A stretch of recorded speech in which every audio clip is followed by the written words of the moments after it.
Thursday's greetings and welcome to yet another edition of Primetime News. I'm Joy Gorses. Before we commence with tonight's news stories, we kindly ask that if it's your first time joining us, please subscribe, hit the like button, and be sure to click the notifications bell to stay abreast with the latest happenings locally and globally. We start with politics. The SWAPO Party Secretary General Sophia Shaningwa says the party will not turn its new headquarters into a hospital, despite the public outcry over the construction of the multi-million-dollar building opposite the dilapidated Karudura State Hospital. Edward Mumbu Jr. compiled this report. In her annual address to employees of SWAPO on Wednesday, the party Secretary General Sophia Shaningwa said the building is nearing completion and calls to turn it into a hospital cannot be entertained because the design of the building is not suitable for medical practitioners. Shaningwa noted that people have been calling on them to turn the headquarters into a hospital, stressing that they cannot do that because the provisions for doctors doing surgeries and all other medical activities are not there. She noted that there is land available in front of the headquarters which could be donated for the construction of the hospital if there is an investor willing to fund its construction. The SG explained that they will see who the party can partner with to build a hospital for the people, as it is not about what SWAPO says, but it is about what the people demand. She further called on the party members and affiliate companies to keep contributing to SWAPO for the sake of sustaining the party financially in order to benefit future generations. She also announced that the party has distributed donation books to all its branches in the 14 regions to record all donations for the sake of accountability and to make it easy for auditors when auditing the party books. On to municipal matters. The city of Windhoek has extended Jennifer Komali's role as acting chief executive officer until May this year. This is according to a media statement issued by the city's corporate. A media statement issued on Wednesday by City of Windhoek Corporate Communication Manager Harold Akwenya said Komali's acting term has been extended effective 13 February until 13 May 2022. It said she will act in the position until a substantive CEO is appointed. The city further thanked Komali for the service rendered for the past 3 months and wished her success for the remaining term. Komali was appointed in the acting role in November 2021, replacing Josh Mayambelo, who acted in the position since 2020 after former CEO Robert Kahimise resigned. Some news within the SADC region. Angola is expected to have its first military university this year, an official announced on Tuesday. Shinwa gives us more. The move is to build a robust and flexible armed forces, said Francisco Pereira Furtado, Minister of State and head of the military house of the President of the Republic. Furtado was speaking during a meeting of high-ranking officers of the Angolan armed forces. Furtado stressed that the university will cover different branches of the defense and security so that the army would always be able to face with prudence, resilience and determination the atypical situations that the services impose both military and socially. The two-day meeting which opened Tuesday brings together generals and admirals of the armed forces. United Nations Secretary General Antonio Guterres on Wednesday joined world leaders in calling for urgent investment to end the COVID-19 pandemic this year. Once more, Shinwa brings us the story. The UN chief said the pandemic could be defeated this year, but only if vaccines, tests and treatments are made available to all people. The top UN official was among some world leaders calling for $23 billion to support the ACT accelerator, the landmark collaboration that makes these goods accessible to everyone globally. Guterres, underlying the urgency to act now, said that vaccine inequity is the biggest moral failure of this time and people are paying the price. The ACT accelerator was established in April 2020, just weeks after the pandemic was declared, to speed up development and access to COVID-19 tests, treatments and vaccines. The Global Vaccine Solidarity Initiative, COVAX, is one of its 4 pillars. The partnership brings together governments, scientists, Philanthropists, businesses, civil society, and global health organizations such as GAVI, the Vaccine Alliance, the Coalition for Pandemic Preparedness Innovations, and the UN's health agency, World Health Organization. The campaign, launched on Wednesday, aims to meet a $16 billion financial gap and nearly $7 billion for in-country delivery costs in the bid to end the pandemic as a global emergency this year. Stand by for your top roundup.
In the business and economic segment tonight, we start with news from the banking sector.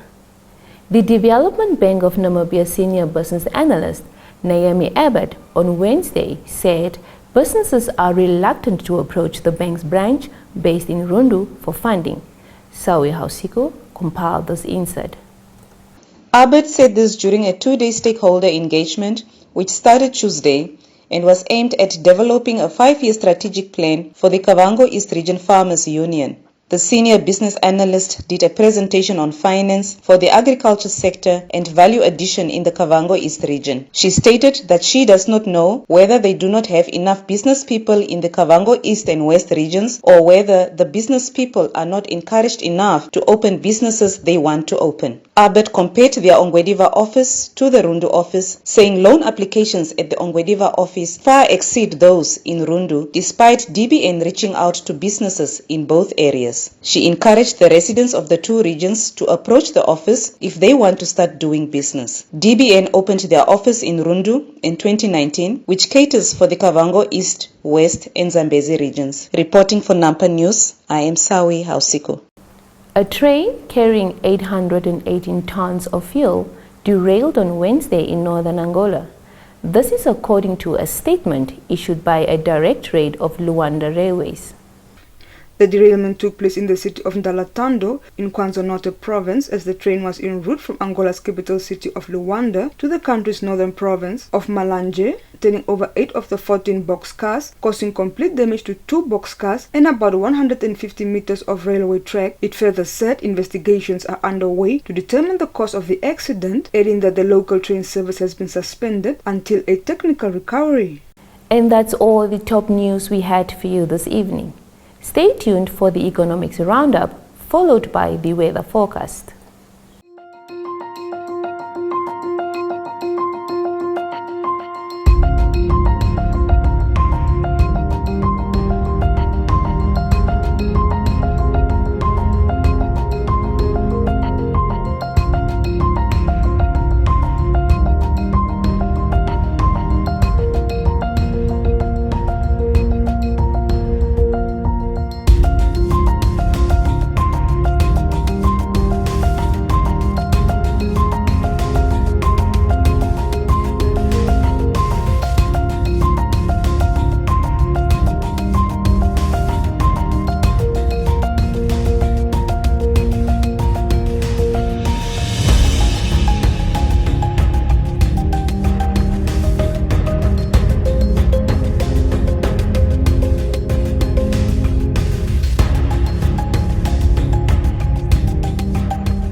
A very good evening and a warm welcome to Sport Planet. I'm Salima Shimwefeleni Masipa. We begin with football-related news. The Namibia Football Association, NFA, says they have set aside $1 million Namibian for match officials in 2022. Speaking at a press conference in Windhoek on Wednesday, NFA Marketing and Communications Manager, Cassius Mweti, revealed that the money will be used to train, develop, mold and polish these match officials.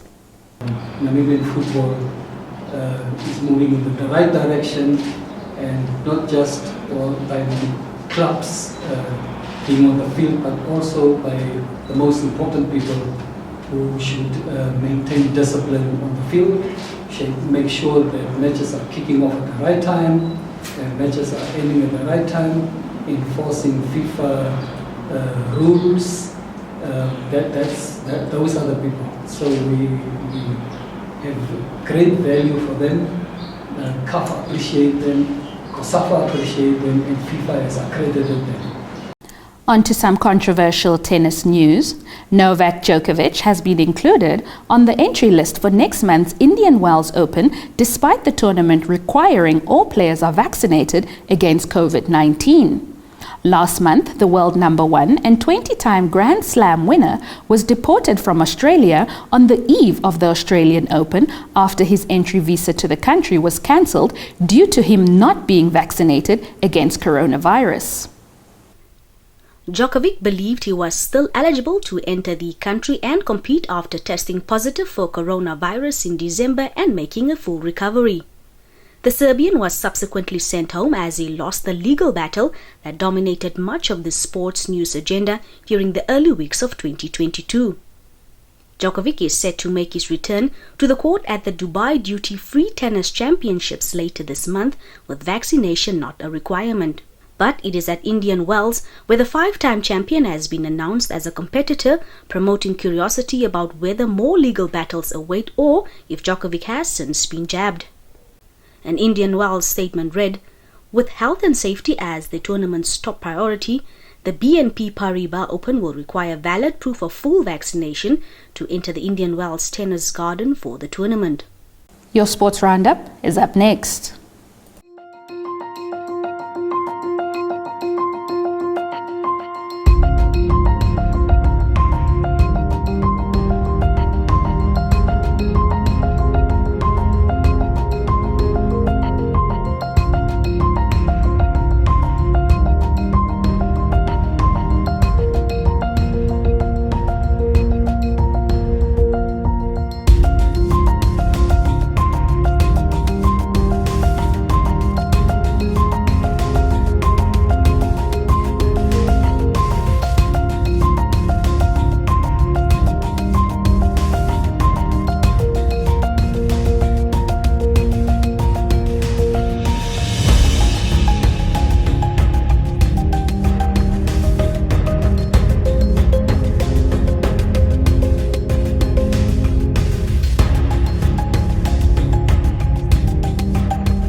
And with that, we've come to the end of tonight's edition of Primetime News. Thank you for joining us. A reminder that if you're new to this channel, please subscribe, like, share, and click on the notifications bell to stay up to date with the latest happenings locally and globally. Do feel free to add your comments as well in the comment section. Catch us tomorrow for yet another edition of Primetime News. From myself, Salima Shimwefeleni Masipa, and the entire production crew, it's good night.